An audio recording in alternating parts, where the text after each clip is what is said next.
Salam Sobat Ministry Channel, apa kabar? Semoga dalam keadaan baik-baik saja. Hari ini kembali bertemu dengan Pastor Tony dan Pastor Michael Gunawan. Pak Tony menceritakan kisah pelayanannya di Kalimantan pedalaman tahun 90-an dan beliau merasa sedih melihat pendeta memasang tarif. Bagaimana kisah selanjutnya? Mari kita dengarkan. Jangan lupa Sobat Misteri untuk like, komen, dan subscribe. Tuhan Yesus memberkati. Salam.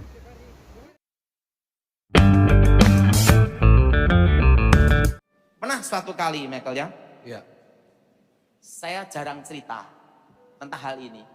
Bahwa saya pun pernah mengalami ujian Tuhan. Untuk supaya kita diurapi Tuhan, itu tidak mudah. ya, Ada harga yang harus dibayar. setuju. Saya masih ingat, suatu kali saya mendapat pesan Tuhan melalui seorang hamba Tuhan. Dan pesannya ini tidak masuk akal. Pesannya gini, engkau menginap, pergilah ke satu tempat. Tempatnya ini. Dan kau tinggal di sana, dan hidup di sana sampai berapa bulan. Wah, Saya bingung. Saya baru ngerti bahwa kita ini perlu namanya itu ketaatan. Ya saya percaya aja dah. Saya datang, ketemu rumahnya. Apa yang terjadi? Tempatnya itu tempat pemujaan setan. oke. Jadi di situ yang tinggal di rumah itu kebatinan. Ya. Simpan-simpan pusaka dan pusakanya ada yang bisa berubah jadi ular. Dan saya disuruh nginep di situ. Ini jadi pertanyaan, harusnya kan saya bisa protes. Ini suara Tuhan atau bukan? Iya. Nah, saya jalanin. Saya ke situ. Hampir setiap malam saya ngusir setan. Dan apa yang terjadi? Dan saya tidak bawa uang. Oke. Jadi kadang tuh Tuhan izinkan, kalau kamu posisi seperti ini, kamu mau enggak? Iya. Saya ke situ, masuk, seret. Begitu saya masuk, saya berperang terus ngusir setan. Setiap hari itu. Bayangin, sini ngusir, dia ngundang ya. Saya usir, dia ngundang lagi. Nah, sampai 3 bulan itu. Setiap hari kayak gitu. Iya. Dan saya makan sama dia. Iya. Dan saya diberi makan sama dia. Iya. Nah, gimana Michael? Ada suatu hal yang kadang itu Tuhan itu nyuruh kita sesuatu yang tidak masuk akal gitu loh. Iya, iya. Dan yang penting kita itu taat aja. Iya. You taat, you udah berkat. Gitu Iya. aja. Iya. Saya jalanin tuh 3 bulan. Wow. Wow. Nah, setelah 3 bulan dari situ, dapat pesan lagi. Nah, udah tak? Pergi ke Kalimantan Barat. Karena di sanalah engkau kulatih. Loh, Ini tahun berapa Pak kalau boleh tahu? itu tahun kira-kira tahun 94, 95. Wow. Oke. Wow. Saya masih kurus, masih kecil. Oh. Dan saya masih ingat. Bokek, gak punya duit. Nggak ada uang. Iya. Karena itu pesannya. Saya pikir, berangkat atau tidak? Saya berangkat. Kenapa saudara? Karena Tuhan itu menguji hati. Iya. Sampai di mana hatimu melekat ke dia. Iya. Nggak usah banyak-banyak. Kita aja kalau mau nikah, nguji dulu. Iya. Ini perempuan cinta bener atau karena uang. Betul? Betul. Betul? Betul? Karena nikah itu ibaratnya gambling. Kok bisa Pak? Nah, kalau belum menikah, kentut kan ditahan. Waktu pacaran, coba kalau menikah, kentutnya ditekan, betul nggak? Biar bunyinya dulu. Yang ketawa kan pelaku, Michael. Betul? Betul? Betul? Betul Pak. Coba. Ah, orang itu bisa kelihatan. Iya.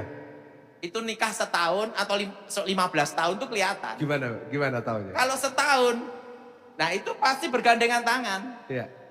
Kalau 5 tahun, anak satu di tengah, ini gini, ini gini. 10 tahun jalan masing-masing. Iya kan gitu. Iya. Kenapa saya berkata demikian? Karena saya pelakunya juga. Oh. Saya ini terus terang tidak munafik. Saya bukan muka nabi pikiran kotor. Karena apa? Saya sendiri itu bukan orang romantis. Oh, nggak romantis, Pak. Dan saya ini bersyukur punya istri yang baik. Saya mau kemana urusan kamulah gitu loh. Penting pulang gitu aja. Iya. Jadi saya punya istri itu tidak pernah nanyain, kamu ngapain ketemu siapa-siapa? Tidak pernah. Karena dia sudah punya pengalaman 10 tahun ditinggal. Iya. Udah punya pengalaman 10 tahun ditinggal. Wow. Nah, waktu Tuhan nyuruh saya, pergilah ke Kalimantan Barat. Dan saya hanya dikasih uang 100.000. Nah, waktu dikasih uang 100.000 itu, ini udah mepet, susah. Hidup tergantung 100.000 toh di luar pulau. Ya. Dan itu Kalimantan. Dan bayangan saya satu, kota lah, betul enggak? Iya. Apa yang terjadi? Saya naik kapal, saya masih ingat naik kapal Binaya. Saya dikasih tiket pulang pergi. Tiba-tiba dapat pesan lagi. Berikan uang itu ke hamba Tuhan ini. Kelenger enggak, Michael? Yang jadi pertanyaan, saya nanti makan apa? Iya. Nanti saya di sana bagaimana? Betul enggak, saudara? Betul enggak, saudara? Iya. Betul? Betul. Nanti saya di Kalimantan Barat makan apa? Iya. Dan saya nanti nginep di mana? Iya. Dan saya hidup gimana? Iya. Ingat, Tuhan itu menguji hati. Iya. Iya. Menguji hati kita. Iya. Sampai di mana engkau percaya dia? Yes. Arti percaya itu tidak bertanya. Yes. Saya ngomong sama Tuhan, kalau 50.000 tak kasih 50.000, ya cincelah gitu ya. Enggak. Saya hanya dikasih berapa? 10.000, pendetanya 90.000. Kelenger enggak, Michael? Tapi saya taat, udahlah. Kalau ini memang Tuhan yang nyuruh, ya sudahlah. Saya kasih 90.000. Pendetanya ini ketatap berdarah toh. Dia ngomong haleluya. Saya halilintar, Michael. Kenapa? Saya mikir ini setelah saya kasih, nanti saya di Kalimantan makan apa? Betul? Iya. Iman sih iman, iman juga dipikir, betul enggak? Betul? Iya. Jangan hanya Betul, ngomong Pak. iman. Iya. Memang pendeta hanya haleluya lunas, kan tidak. Tetap butuh uang juga. Lah, waduh gimana ini? 10.000. Nah, apa yang terjadi? Sampai di Pontianak. Jemputnya pakai apa, Michael? Pakai truk. Lah kita kan enggak punya uang. Iya. Ya tinggal 10.000 doang. Kalau kita naik lain-lain, habis gimana? Iya. Ya 10.000 itu pegang rat-rat. Adanya truk ya naik truk lah. Iya. Sampailah ke Singkawang. Penugasan sekolah Alkitab. Semua dikirim di kota-kota. Tahu enggak saya dikirim di mana? Di pedalaman sana. Di pedalaman itu pun jalan kaki 1 malam. Jalan kaki Kaki 1 malam. Makanya Wow. kalau ada hamba Tuhan khotbah pakai tahrib harus pergi ke pedalaman sana. Siapa? Kenapa? Wow. Aduh, boro-boro persembahan bisa hidup aja baik. Nah, apa yang terjadi? Saya berangkat. Pedalaman 1 malam jalan kaki. Saya dikirim di mana? Di satu tempat pemujaan, tempat okultisme. Roh-roh leluhur, rumahnya masih ada di pohon-pohon. Nah, Iya. jadi harus pinter manjat. Lah kebetulan saya itu tidak bisa manjat. Nah, Iya, Pak. di pohon-pohon. Terus gimana? Dan naik ke rumahnya? tidak ada mall, Oh iya. tidak ada toko, Iya. tidak ada warung. Iya. Lah saya bingung makannya gimana. Iya.